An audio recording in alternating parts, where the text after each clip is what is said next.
Chu nagdaos ng kaarawan niya sa Siargao. Matatanda ang umaga pa lang ng kaarawan ni Kim kahapon ay sinorpresa na siya ng kanyang personal assistant na si Ate Heidi.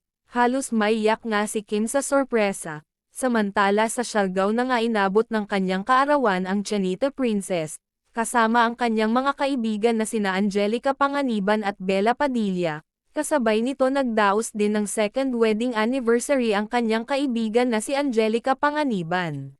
Samantala bago pa dumating ang kaarawan ni Kim Chu nauna nang bumati si Paulo Avellino sa aktres, patuloy pa ring naghihintay ang mga netizens at mga fans nila kung ano nga ba ang surpresa ni Paulo Avellino sa nagdaang kaarawan ng Chanita Princess.